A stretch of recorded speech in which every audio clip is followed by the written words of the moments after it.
नमस्कार दोस्तों, आपका स्वागत है हमारे चैनल पर।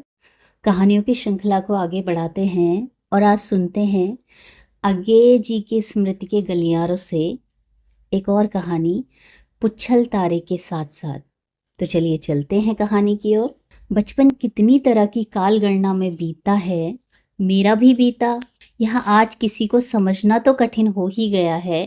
कभी कभी लगता है कि स्वयं अपने को समझना भी दिन ब दिन कठिनतर हो जाएगा। आज तो एक ही अखबारी काल सब पर ऐसा हावी है कि धीरे धीरे पत्रा या कैलेंडर देखने का अभ्यास भी मिट रहा है। जिन्हें अखबार का व्यसन है वे अखबार की तारीख देख लेते हैं और इसके अलावा काल की कोई गणना उनके लिए कोई अर्थ नहीं रखती। और जिनको रेडियो की लत है उनका भी यही हाल है। रेडियो बता देता है कि आज कौन दिन है, कौन सी तारीख। बस इन दोनों से काल का महानद सूखता सिकुड़ता कितनी पतली धार बन गया है, इसकी ओर शायद ही कभी किसी का ध्यान जाता हो। आज के अखबार की सुर्खियां, कल के समाचार और बहुत हुआ तो सप्ताह के शेष दिनों में होने वाले कार्यक्रमों की आगामी सूचनाएं। बस पुरानी चित्रकला में हाशिए की सजावट की एक तरकीब होती थी जिसे ठेठ शिल्प की ठेठ भाषा में बल्दमूतनी कहा जाता था। आज काल बोध भी मानो इसी बल्दमूतनी धार सा बढ़ता चला जाता है और आज का जीवन जीने वाले हाशिए की लीक पकड़े बेबस बढ़ते चले जाते हैं। उन दिनों की एक काल गणना थी जो 93 के अकाल के सहारे चलती थी, एक दूसरी थी जो 97 की बाढ़ के साथ चलती थी और एक तीसरी जो संचार के भूकंप के साथ जुड़ी हुई थी। कोई सोचे कि 93, 97 और 4 ये तारीखें तीनों गणनाओं को जोड़कर एक ही कैलेंडर में ले आती हैं तो यह मानना उसकी भूल होगी, क्योंकि ये तारीखें तो बात का आरोप है। जो लोग उन बड़ी घटनाओं से अपनी काल गणना आरंभ करते थे वे उन्हें कैलेंडर के साथ नहीं जोड़ते थे, वैसे दूसरी बड़ी घटनाओं के साथ जोड़ते थे और उनका अपना जीवन इन बड़ी घटनाओं के बीच के अंतरालों में जैसे तैसे जमा कर बैठा दिया जाता था। अनुभवों और अनुभव की स्मृतियों पर आधारित ऐसी काल गणनाएं इतिहास का जो चित्र बनाती हैं, इतिहास का जो आस्वाद देती हैं, वह उससे बिल्कुल अलग होता है जो कैलेंडर अथवा अखबार की काल गणना पर आधारित इतिहास से मिलता है। हमारे अपने बचपन के अनुभवों में, ऐसी काल परंपराओं में जब तब कुछ दूसरी परंपराएं भी जुड़ जाती थी जिनसे हमारे काला स्वादन में एक नया चटकारा आ जाता था।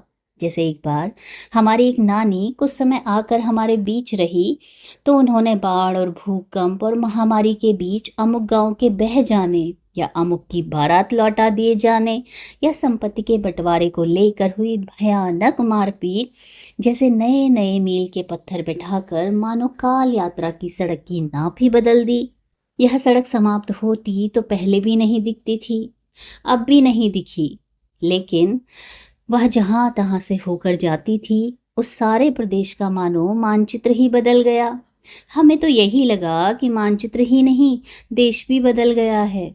नानी की इस लंबी विजिट के बाद अब देखिए मैं ही किन दूसरी घटनाओं के आधार पर एक नया कैलेंडर रचने लगा हूँ।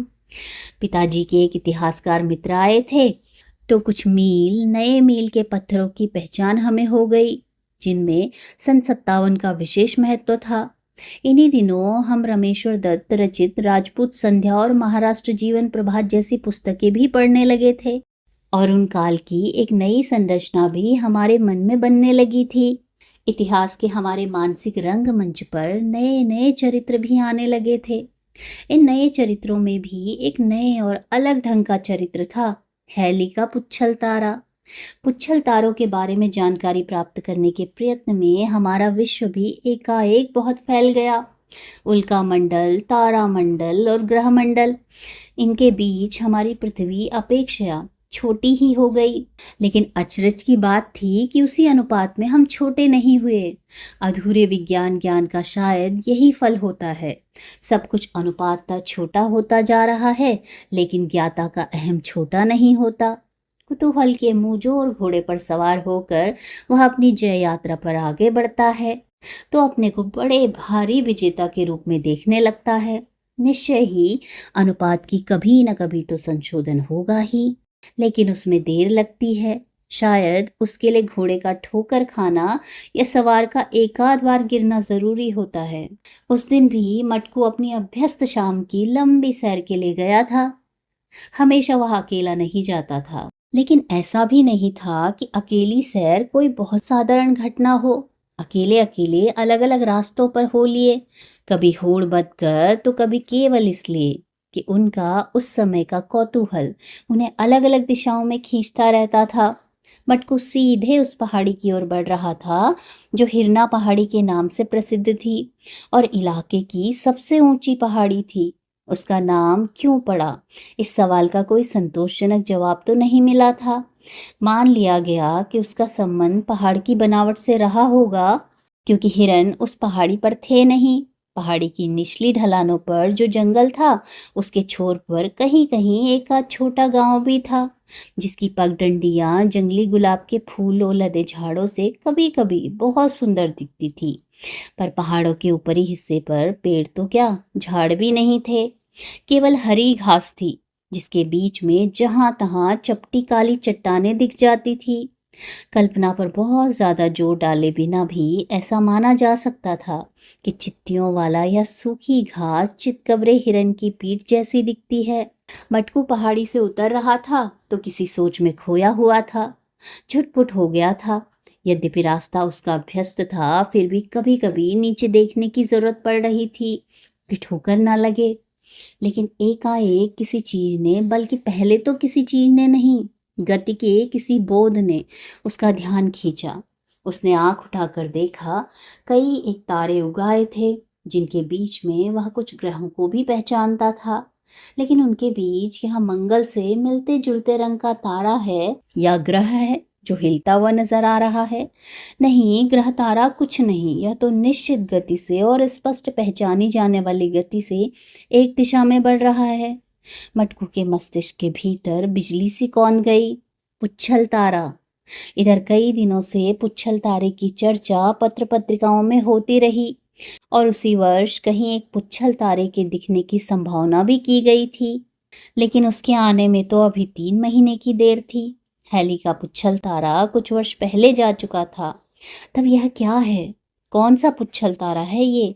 या कि कोई नया तारा प्रकट हो रहा है? क्या उसी ने पहले पहले से देखा है मटकू का पुच्छल तारा? इस सवाल की कौन ने पहली कौन के साथ जुड़कर नया प्रकाश नहीं दिया, या कि इतना अधिक प्रकाश दिया कि कौन में कुछ भी देखना असंभव हो गया। मटकू ने दौड़ना आरंभ किया और कौन की सी फुर्ती से ही उसने जंगली गुलाब की बाड़ वाले रास्ते पार किए और सड़क पर आ गया। यहाँ वह और भी तेज दौड़ सकता था, क्योंकि रास्ता भी साफ था और उतराई की ढलान भी इतनी अधिक नहीं थी कि उससे अपने आप को न संभाला जाए। एक बार फिर उसने नजर उठाकर पुच्छल तारे की ओर देखा। वह उसी ऊंचाई पर क्षितिज के समांतर अपने पथ पर बढ़ रहा था, लेकिन काफी तेज गति से बढ़ रहा था। मानव अवचेतन स्तर पर ही गणित करके मटकू ने परिणाम निकाला कि उससे तेज दौड़ना होगा, तभी वह पुच्छल तारे के अदृश्य हो जाने से पहले घर तक पहुंच सकेगा और सबको पुच्छल तारा दिखा सकेगा। भाई तो कदाचित बाहर ही खेल रहा होगा, लेकिन आकाश की ओर थोड़ी ताकेंगे, और माता पिता भीतर ही होंगे। पिताजी तो इस समय तक अपनी फाइलें देखने बैठ जाते हैं।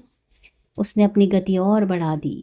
पहाड़ी से घर तक ऐसे दौड़ा जैसे क्या कोई ओलंपिक खेलों में मैराथन का धावक भी दौड़ा होगा।